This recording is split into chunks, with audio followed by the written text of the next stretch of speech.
Hey everybody, this is Erica Mello and Susan Clinton, and you're listening to Tough to Treat. And welcome back to to our podcast.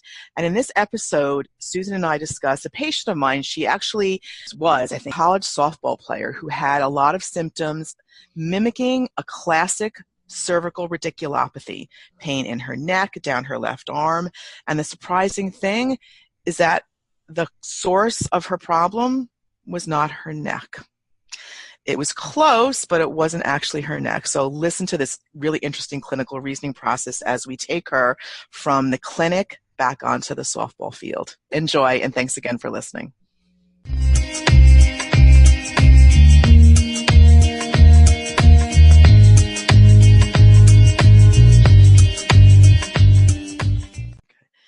Hey everybody, it's Erica Mello and Susan Clinton, and this is called Tough to Treat, and we want to thank you so much for listening to the podcast, and we would really appreciate it if you could, subscribe and download and give us reviews on iTunes. It would mean the world to us. Good afternoon, Erica. How are you today? I'm good. Good. Winding down. What are we going to talk about today? I don't know. So it's funny, I've been listening to the podcast myself, and I was like, darn, these are really interesting patients, They are, right? Right? and I've learned like a ton. And so I decided this one, I've had some very interesting patients now, but I'm still treating them, and I don't want to muddle the waters. So I'm going to pick somebody that I treated a couple of years ago. So she was a college student, and she ended up coming to see me from Seattle, basically, where she was getting PT before she went, and was referred to me by a colleague out there. So to make a long story short, she had a history of neck problems. She had an MRI which revealed a herniated disc, and she was a pretty active college softball player. Okay. And she was a catcher, and she played first base. Catcher, huh? That's interesting. Yep, fielding the ground balls. So her main issue was she couldn't look down because she had a lot of neck pain it was her left side. So basically like a basic cervical radiculopathy, Mm-hmm. right? So she had the MRI, she was getting therapy back home, wasn't really getting a ton better, but she had to come back east for school. So it was looking down, turning her head to the left. And I said, like, how do you field ground balls? How do you throw? I mean, she's a righty, so she's throwing and turning her head to the left. She said, well, I just do it. She just kind of pushes through it. Okay. So I basically did my sort of whole assessment in standing. Even though they have like a neck issue, and you can, tell me even though they have a neck issue, Sure. I will look at them in standing. Absolutely. Right? Well, she plays softball on her feet, doesn't she? Exactly. Exactly. I mean, I think it's their whole strategy. And she's like, well, don't you want me to get me on the table? I'm like, I'll get you on the table. I just need to see you in standing. You go from a standing position to a squatting position, and then you're playing first base, and you're looking down. And so I need to see the whole body, right? Mm-hmm. I think this is like a broken record, but it's really important to get the buy-in from the patient on the first visit. Yeah, well, I like the idea of standing, and like you're saying, standing to squatting, and there's so much else too: standing and rotation, standing and twisting, standing and stooping, Mm-hmm. standing and diving, and then not to even mention that at some point she has to bat the ball. Right. Correct. That's correct. And ironically, her to the left. Yep, if she's a righty. So, there's a lot that's going on into that quadrant. Right. What'd you find? Yeah, no. So basically, I said, look, let me look at you. Let me look at you move. Okay. So I do. So I have her in standing. I didn't see anything crazy in standing. Not a ton. So, because she was quite tall, I actually got her on the table, and in the sitting position, she had sort of tingling and numbness and pins and needles into her left arm. So what I ended up doing is I said, let me just see how you look down. How do you look at your smartphone? How do you field the ball? We can do it in standing, but she was tall, so I had her just sit in sitting. I had her look down. The minute she did that, she hiked her left shoulder up and her head shifted to the right. And I went, no, excuse me, to the left. To the left, okay. Yeah, so she looked down, and then I'm doing with my, obviously with my arms right now, but she hiked her shoulder up, and her head shifted to the right. And I'm like, and she got, some form of an impingement, some compression there, and she got pain down into her arm. And I said, okay, let's look at how you turn your head to the left. So she turned her head to the left. The scapula was fine, but what she did was she turned her head to the left, and her shoulder girdle went to the right. Okay. Very interesting. Yeah. Because they were different strategies, different movements, but the same outcome pain-wise for her, right? So she had pain down the arm, pins and needles. So what I do generally is I'll look at something and I'll try to modify the position to see if it makes them feel better. So because the scapula was the big issue for her, looking down was the biggest one, okay? Then secondarily turning her head to the left. So something was pulling in that neck, and it was just her strategy probably for years and years. So I said, let me just unload. This is what I tell patients. This is my new thing. I basically just tell them, I'm going to facilitate. I'm going to give you another option for movement, okay? Yeah, I love it, yeah. Yep, I'm just going to facilitate a new movement pattern, and let's see how it goes. So it doesn't get them confused. Like I'm going to unload your scapula and do this. They're not going to know the difference. Right. So I said, let's just see how you move, and I'm just going to give you a new movement pattern. Give your brain another option to figure it out. So what I basically do is I just get my hand under their scapula, I have them shrug their shoulder, and then they just unload it into my hand. So I'm basically supporting her shoulder blade. I said, okay, look down. Oh, I have no pain. No pain, no shifting of the head at all. There's your buy-in. Right? And she was like, oh my God. But the thing is, it may sound like a broken record, but it was the first thing I noticed. So I said, let's just get the buy-in because she's been around the block. She's got a busy schedule. She actually came in from the suburbs into New York, so she took the train like an hour and a half to see me. So I'm like, oh God, I got to get the buy-in on the first visit because this girl's not going to come back. So, and we did. So that was that move. And then she's like, well, can I turn my head to the left? I'm like, yeah, you can turn your head to the left. So the scapula was not in a bad position there, and her nervous system for turning her head to the left for that particular move, she didn't really use that strategy, okay? She turned her head to the left, and as I mentioned, she ended up, her whole shoulder girdle just, again, I'm doing this in my head, she turned and she almost literally, her head went left, but her shoulder girdle, her upper quadrant went right. So she had that compression. Yeah, and it's interesting because it sounds like she was trying to maybe untwist from the other direction. Right? Or something, but she was going the wrong way. She was actually twisting it up more. Exactly. And she was pretty resilient, and she's a college student, so these kids aren't, and an athlete. And an athlete, okay? And she had an athletic trainer working with her. And, not to belittle athletic trainers, I said, but they're just don't have this clinical reasoning process that PTs have. So I think that, and she understands that, and I basically gave the trainer some things to do, and they did, which was fine, and it worked out well. But so anyway, so what I ended up doing with the right rotation, so my whole view is it's generally something is going to happen at the initiation of the movement. So the minute she turned her head to the left, like with the get-go, it's almost like her whole upper quadrant shrunk. Like she's bringing that left shoulder forward. The upper rib cage is turning to the right. Like she's in that sort of protective mode, like those cocoon patterns, right? So because of the work I've done with Diane and LJ and the thorax, I went up literally into her armpit, okay, way up there, like at the second rib, all the way up into her armpit. So I said, let me feel what goes on there. I can see everything. I'm going to close my eyes, and I'm just going to feel what goes on, okay? So I said, turn your head to the right, turn your head to the left. And the minute she did that, there was this fullness, her entire left, her up ribs 2, 3, 4, they were just shifting. The whole body was shifting. And that didn't seem normal to me at all. And that was the first thing that happened. So what I ended up doing there is I just did a little distraction. Same thing. I gave her a little bit of a novel input into the system. So I'm just going to do a little decompression in your upper ribs. And a lot of patients are really ticklish in there. And I will tell you, I've had a couple patients in my career when I'm up there, they almost faint because you're in the thoracic spine, you're in the rib cage, you're in where all the nervous system up in the upper armpit. Mm-hmm. So I've had patients like waver on me because that doesn't. If you're very sensitive nervous system and you get in someone's armpits, be prepared for some sort of sympathetic reaction if they have that type of a system. And she did not. So what I did with her is I just gave her a little distraction. I said, just turn your head to the left. She turned her head to the left. Once again, she had no pain. Mm-hmm. So I'm like, okay, I'm done.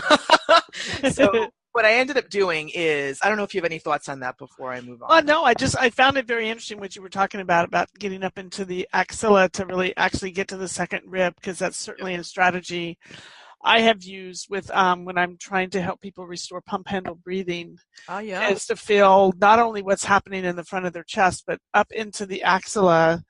I'm showing with my hands, of course, getting all the way up as high as you can in there, because you actually can feel where that rib cage begins to narrow. Mm-hmm, mm-hmm. As it comes into the higher ribs, it's wider, as you're at rib T6, 7, 8, you're at that wider part.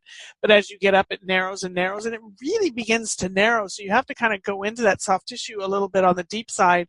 Mm-hmm. And the interesting thing is, it's not only is the brachial plexus there, but you also have the neural, crosstalk going on from T1, the brachial plexus, and into the stellate ganglion and the sympathetic chain gang, which sits in front of the transverse processes.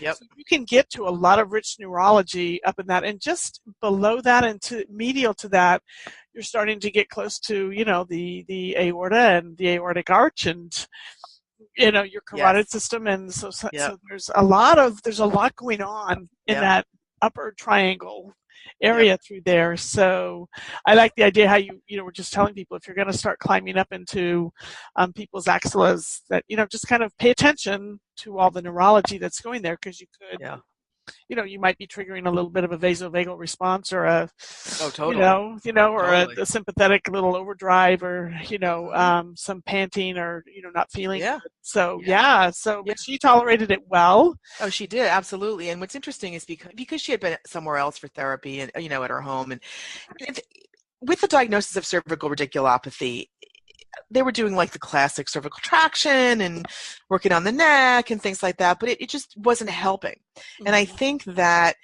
watching the person move, watching the thing that makes them hurt, almost validates, or does validate, why they came in. Mm-hmm. I didn't do like any Sperling's test. I just didn't feel a need to. Because at that point, I didn't think the neck was the source of the problem. Well, she already told you what positions bothered her, so exactly, you have to take her back into those positions. Totally, make it hurt again. If they tell you it hurts when I bend forward, it hurts when I look this way, that's a supposed. Okay, got it. Exactly. No, exactly. And I think that we lose sight of that. Because we're so ready to rush to do what we think is going to be the issue before even watching them move, right? Did she have any nerve root issues? I know she had the pain and the pain and some numbness into the arm. Did she have any motor changes or any reflex changes? So it was basically a sensory. No, she had a little bit of weakness in the posterior cuff, external rotation. Okay. But I don't necessarily know if that was from the herniation. Or just maybe her imbalances or something in her system. Mm-hmm. Right, exactly. And she did have that, and I did check that. Thank you for asking.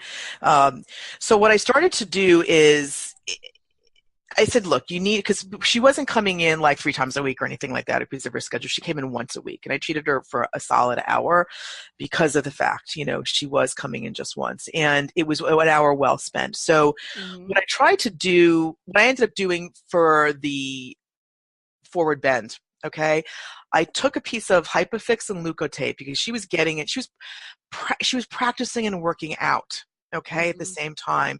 So I said, let me just give you something to take some of these symptoms down, give an input to your system, and at least you can practice a little bit with the team, because she was pretty good and they didn't really want to go, God forbid they take time off, So I basically took a piece of Hypofix and then Leukotape, unloaded her scapula, and I just, I took it around from the left side of the axilla, not, the mid-axillary line, and just put it up across just underneath her scapula, and I crossed midline, I crossed the spine, and it like I slinged it. It's like a sling, and that's what I did. And then I rechecked her forward bend, and she was fine with that. And I knew that wasn't going to last, but I figured, let me just give that to her the first visit, and then I basically gave her on your hands and I said, you're going to get on your hands and knees, okay, and you're going to let your head hang instead of having her sit and do things with her head down. That would be totally counterproductive. I tried to change the context of the movement. So I got on her hands and knees. I said, you can drop your head down. I said, how does that feel? And she's like, oh, that's pretty good. I said, good. You're going to drop your head down. You're going to slowly turn to your left. She goes, that feels pretty good. I said, okay, that's your program. That's what the first visit. I unloaded the scapula. I put her on her hands and knees to change the context completely and had her turn her head and, look down. Your basic, simple, she could rock back and forth. So we interspersed that, and that's what I did. That was the movement pattern. She's like, why am I on my hands and knees? I said, I need to change the way your brain thinks about these movements, and when you're on your hands and knees, it changes the context, and that's what I need for you. I love that, because it's the same movements.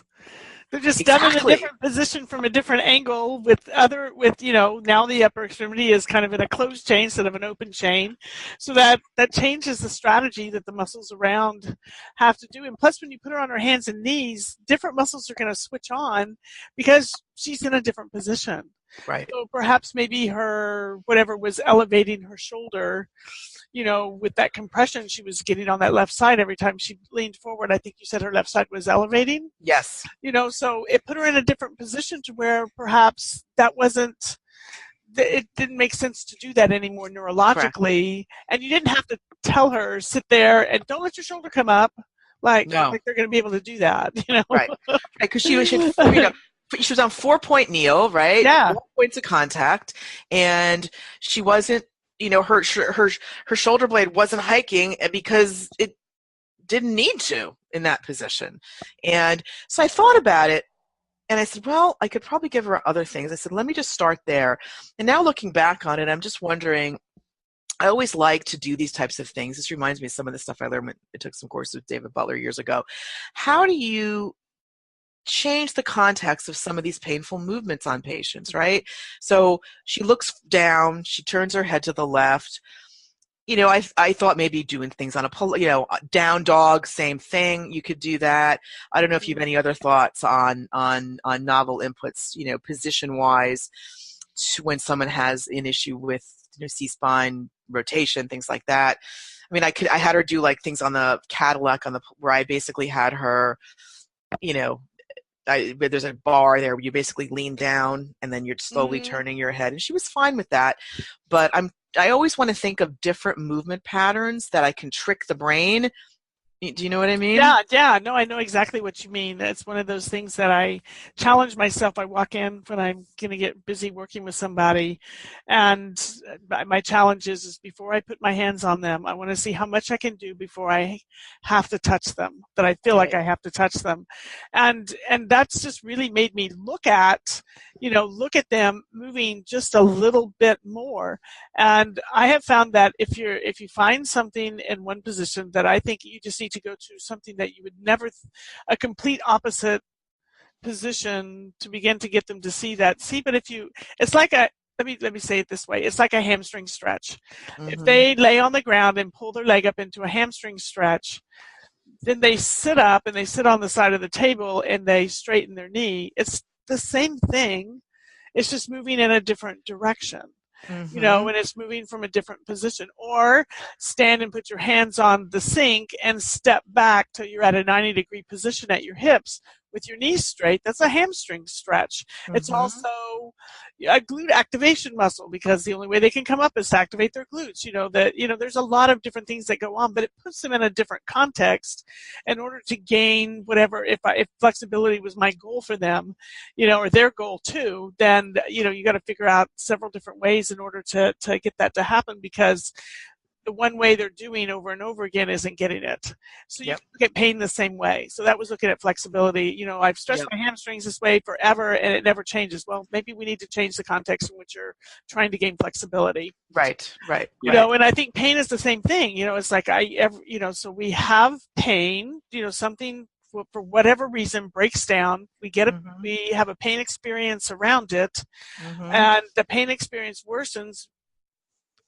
And for maybe one of the reasons, there's always several reasons, because pain is so complex, but I think one of the reasons that we can intervene with early is that we continue to move in the same way, even though we're getting the call to action to do something different. Right. So if you look at pain as protective, not offensive, but protective, as Mm-hmm. David Butler and Lorimer will tell you over and over again, that then do something different, because it's trying to protect you from doing that same movement. Mm-hmm. And it's not that you'll never go back to that movement, but if you can get the brain to realize that bending the head down and turning to the side isn't dangerous, then perhaps they won't have as much of a pain experience the next time they go to do it in the upright posture. Correct. Yeah. So I love when it comes to the neck and the thoracic. I always go to the thoracic spine, and we have a lot of literature out there on regional interdependency, or whatever the buzzword is this day. And I thought it was interesting that instead of turning her head maybe to the left, she was actually using a strategy to turn her chest wall the other way. So, and she still was having the problems, so that maybe was a learned pattern from the way she throws. If she's a right-handed thrower, maybe there's some sort of, as the arm goes back and the head goes to the left, that's kind of a learned pattern of that trunk shifting right, because the right arm is up behind her head, to get ready to throw the ball. And so when you put their hands on something, they actually have to change the way their thorax works. Yeah, absolutely. Because Great all point. of a sudden now, your hands are in contact. So you could actually even go from 4-point, where you could really unweight, deload, change, whatever you all want to call it out there. There's 1,000 different words for it. I think it's proprioceptive input and sensory input myself more than anything. But you get them in that position, or like you were saying, downward dog. You can always take them up to where their hands are on the wall. Yep. Straight in front of them, or even to the side. And it changes the whole input, because now the arm is on. The hand is kind of on a fixed surface, that whole closed chain thing. So now the rest of the body has to move differently around that, and then you can work into where that, the arm becomes, like in dance, we call it the gesture arm, where it's actually moving freely in space and not planted on something. But it's kind of a nice way to break up the movement pattern or change the movement pattern.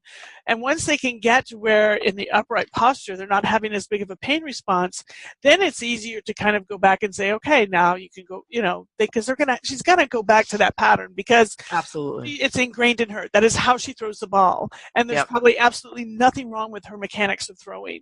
None. This has gotten, this thing has kind of gotten in the way here. And now everything, going and continuing to do the same things in her exercise program that look just like her, her performance program is probably where things were falling apart for her, because they were trying to turn her neck and get it to move, and rightly so. We wanted to, we want that neck to loosen up and feel better and not impinge that nerve so much, or whatever is going on. But you got to look at the rest of it too. And so sometimes we can gain that same idea of getting that neck free and getting it moving better by coming up through a different avenue in the body. Right. Exactly. So that's what I basically said, I'm just going to go through the back door on you. There's many ways you could end up treating the neck by not actually treating the neck directly. And I think that, especially with people like her who have these persistent issues, they're treating you're treating, as I think we've mentioned before, you're treating some compensations at this point.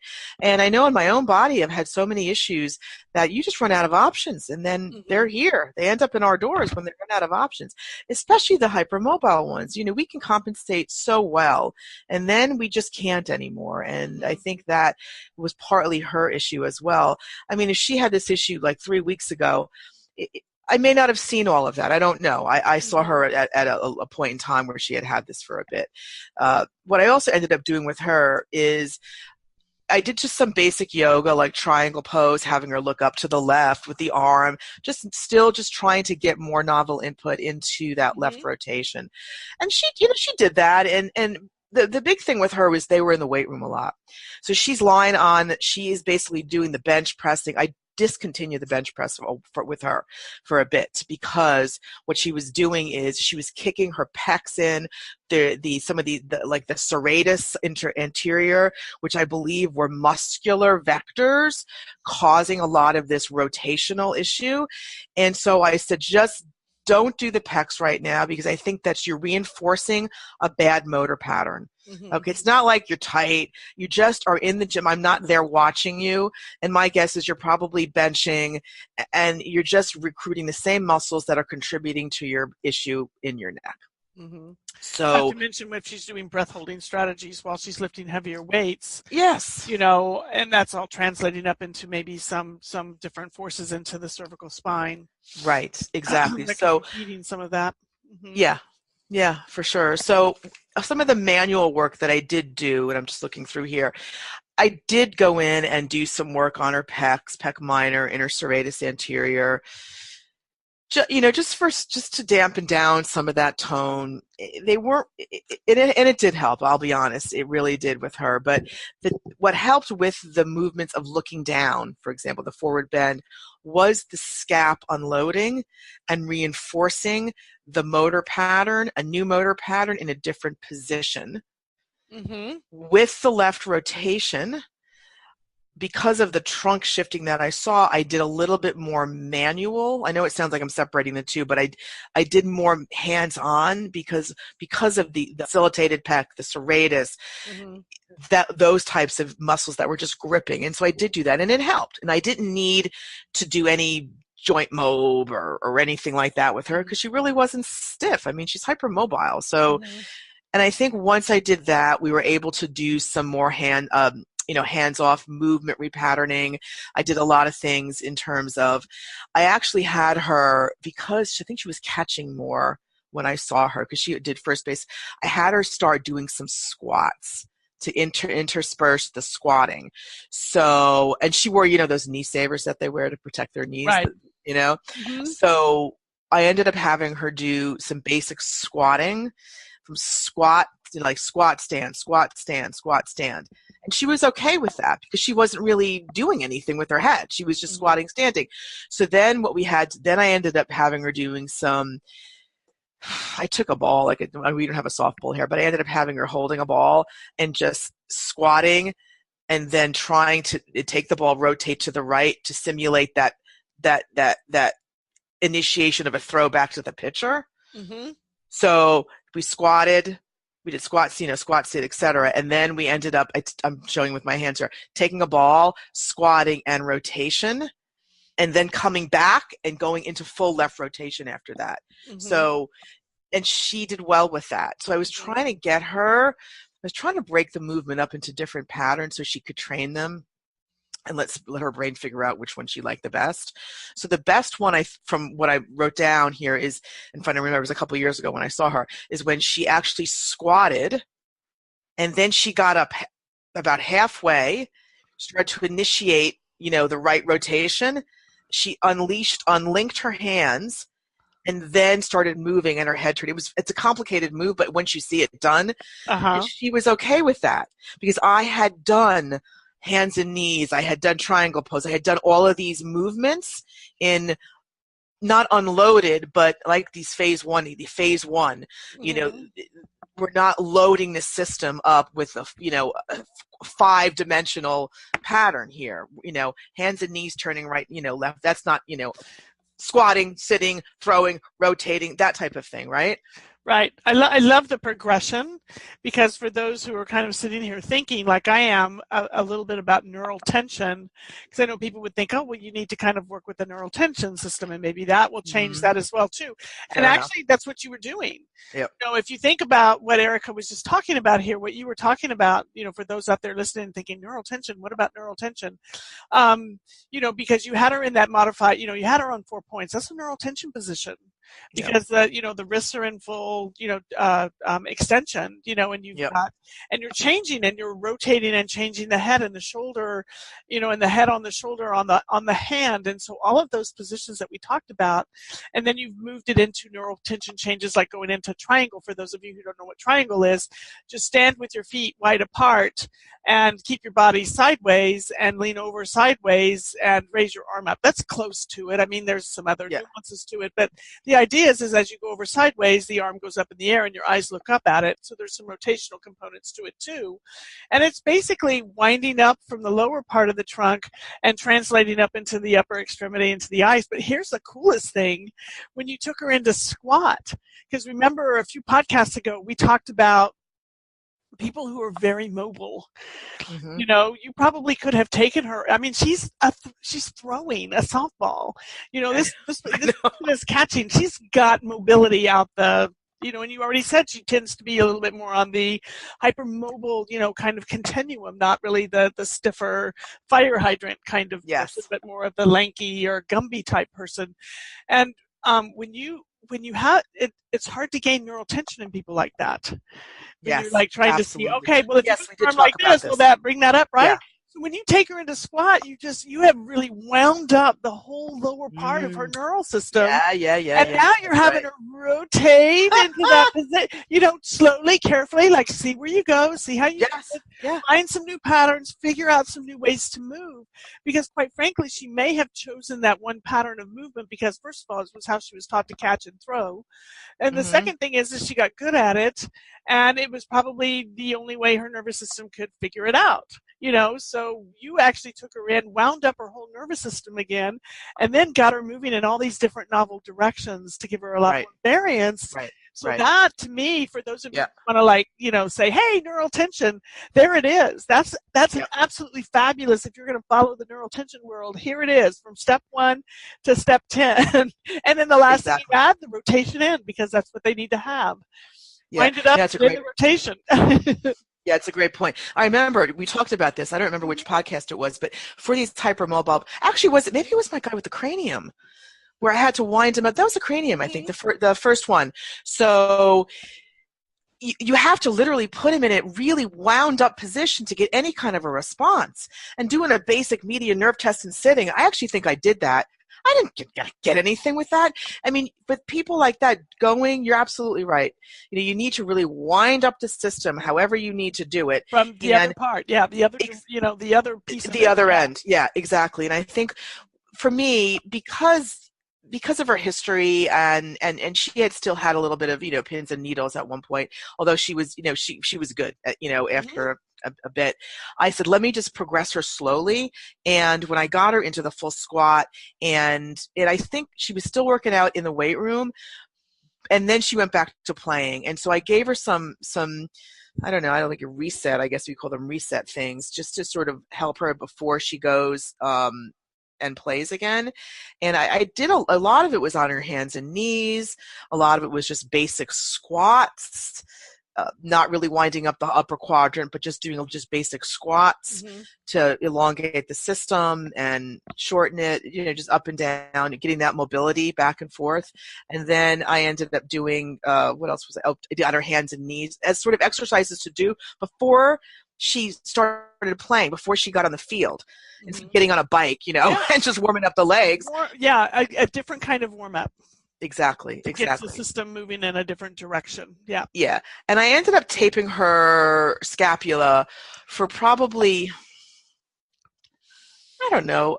I mean, people, I don't know what you think, but people kind of love the tape if it really helps. And I don't really like to keep it on for the entire duration of treatment, because I think you need to wean them off at some point, And I found that with her, I didn't tape her all the time, but if she had a big game, I would do it because she asked and things. It's not hurting at this point, but I needed for her brain to figure out another way after a period of time to keep that strategy at bay, right? Right. You know, Well, basically what you were doing, or at least this is my view. I know I can't remember if on a previous podcast we talked about tape. I'm sure we did, but here it is again. Yep. Tape is a sensory experience. Yep. And what does the cerebellum listen to? All of the sensory pieces coming up from the body, the movement, all of that. All of it goes through the cerebellum. And the cerebellum then sends that up to basal ganglia and says, here's what we're doing.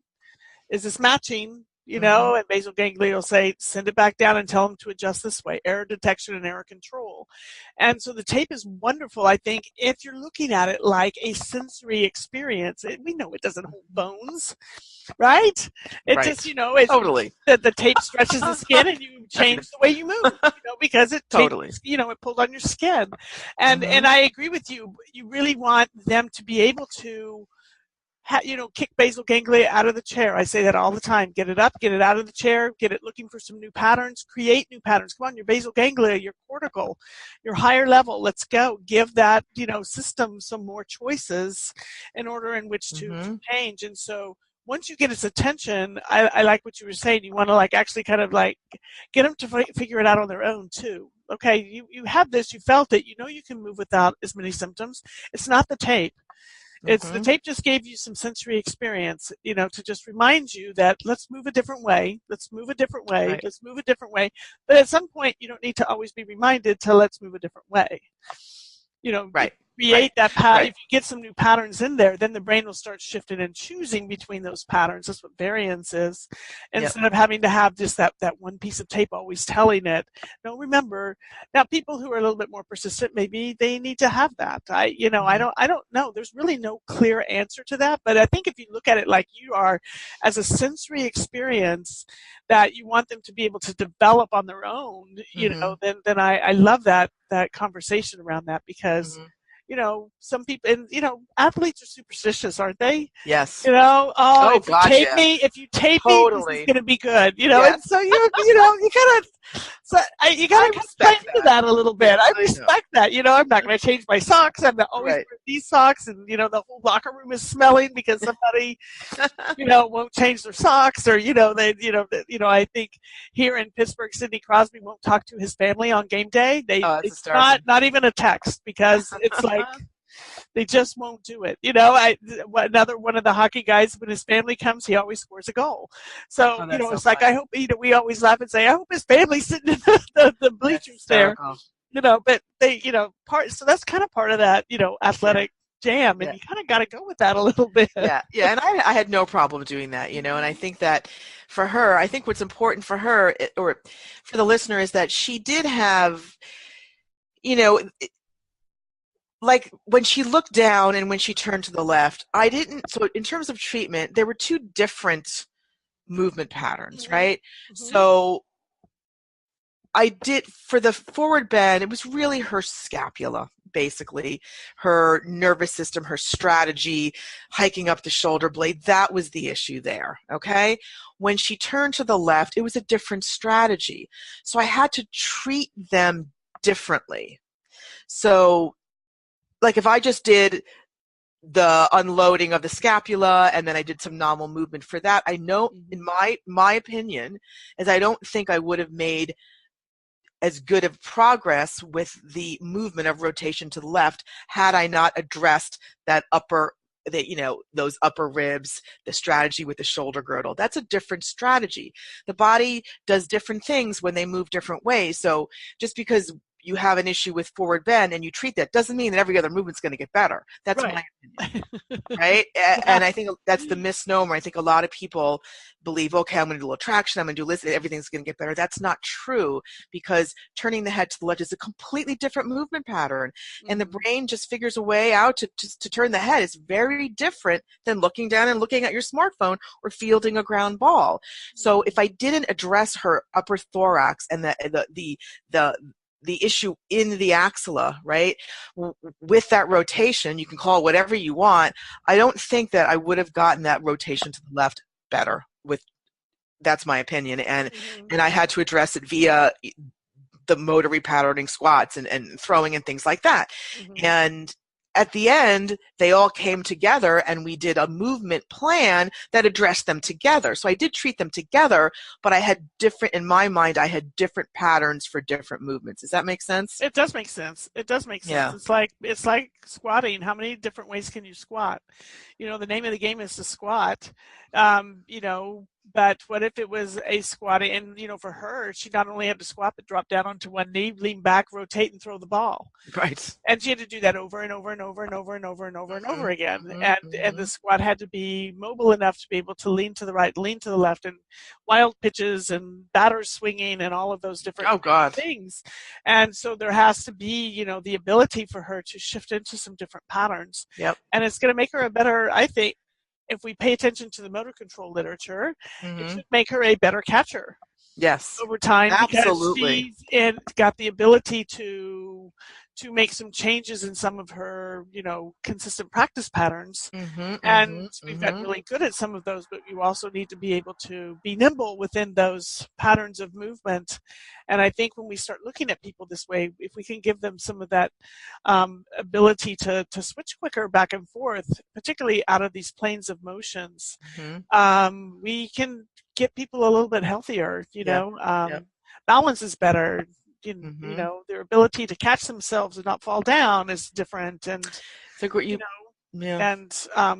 ability to access those lovely diagonal movement patterns that how many movement systems are built off of that, since the beginning of time, since before Moses, people were, treating, movements and rotations and all kinds of different things. No, it's true. You bring up a really good point, because I think that because of the nature of being a catcher or any athletic position for that matter, you need to train them to move in and out of those positions in various ways.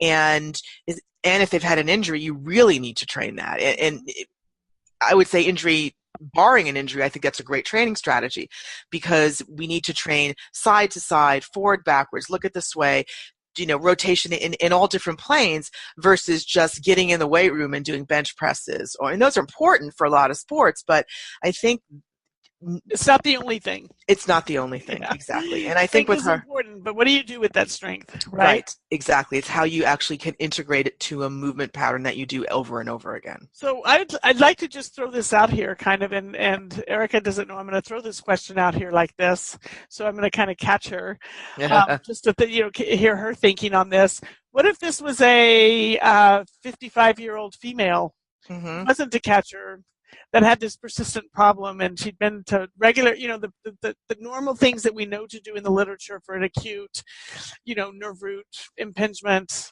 didn't work. It got her somewhat better, but not all the way. And so here she is, just like this young lady, but she's not she's not catching, she's not doing all of these athletic things. She likes to garden, and she likes to walk her dog, and she wants to, she wants to go to her yoga class with her friends, and she wants to do, she wants to live her life. She wants to reach into her closet and put on clothes and, and clean under her bed and do these things. And, would your strategy of how you looked at her and what you would do, would it change just because, we kind of talked about what an athlete needs to do, but what about everybody in their everyday life? She, if she, the same person, same symptoms, same thing, I probably would have done something similar, to be honest, because in order to garden, you got to get on your knees. Exactly. Would I have maybe had a ton of load? No, maybe not, but I would have had her half kneel, kneeling. I would have had her done some reaching patterns. I would have done something similar. Would have had her squat up and down? No, probably not, but I would look at yoga. I would have her start doing yoga poses. I would absolutely do those things. Yeah. And I think that the point that I'm trying to make here for everybody that's listening is that just because the symptoms happen to be centered around whatever it was, the C5, the one it mostly is, the C5, C6 nerve root, doesn't mean that we shouldn't be looking at strategies of movement for the whole body. Yep. Because oftentimes by changing that, no matter, okay, because I know we were thinking, well, she's a catcher, this is all good, but I don't see people like that, well, but people are involved in their life, and they're the athletes of their own life. And I think you can look at those things that either they're not doing because of the situation they're in, or they're trying to do it and it's killing them, but they want to do it. So whichever it is, you still need to kind of think about, wow, I've got a neck patient, but I've got her on the ground. We're working, totally. we're kneeling and we're crawling in the grass and we're doing, stuff that it's like, why would I put this person on hands and knees? It's her neck. And I think your patient had the very same kind of comment, like, aren't you going to just put me on the bed and treat me? Yeah, no, I mean, I something eventually, I'll get my hands on you, which I did for all the manual therapists out there. I did do the releases and I did all that. But I think, the average person, have you ever squatted in a grocery store to look at something on the bottom shelf? Exactly. How about getting something off of the bottom shelf? Or how about reaching up? Yes. I'm a short person, so, it's a challenge for me to get to the top shelf. And if I was having neck pain, it'd be even probably more challenging. But that's a part of life. That's like the gymnastics of my life. Right? Putting a piece of luggage into an overhead compartment. I get that a lot with patients. And I think that was a great question. And you need to function. You need to incorporate your plan into their life. Yeah. And I think that, with a lot of the research out there with, working deep neck flexors, and I just, for this patient, this wasn't going to help her, to be honest. It's not what she needed to do for her task, her softball, her ground balls, looking at her phone.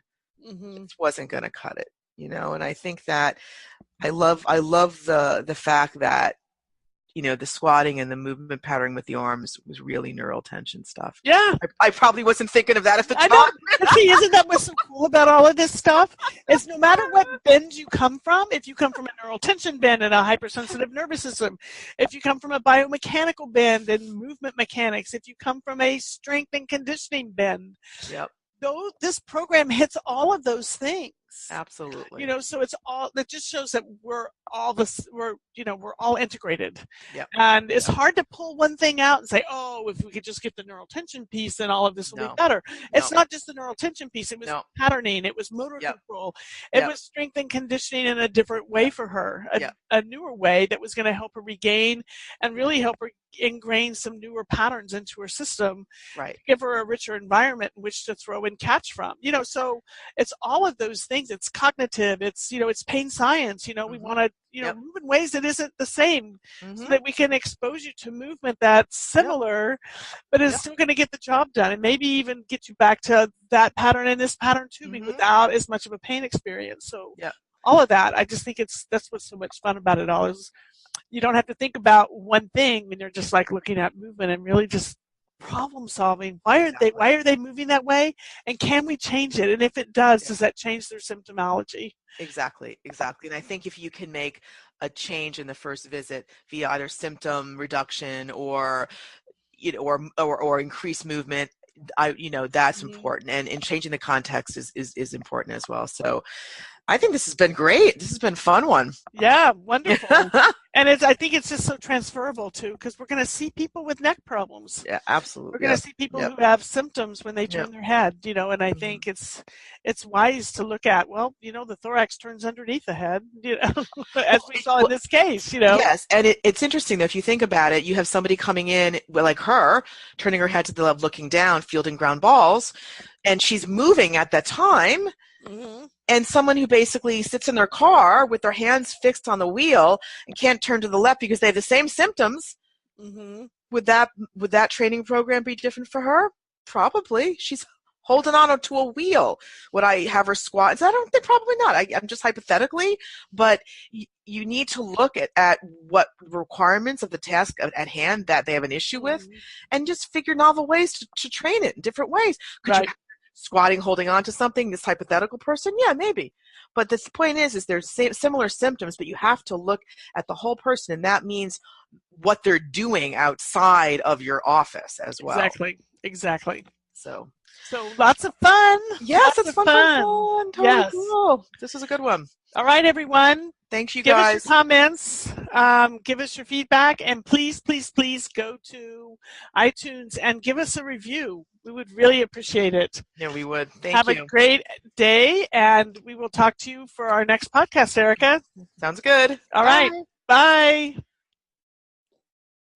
Hello, everyone. This is Susan Clinton, and I have an announcement. Erica and I are launching a professional mentoring platform for those tough-to-treat cases that you may have in your practice. We would love for you to contact us on social media or erica@ericamello.com or susan@embodied-pt.com if you're interested. Give us your email, as the newsletter will keep you updated on the launch to date. Stay tuned, as there will be a limited number of spots available. Looking forward to seeing you on social media or by email. Thank you.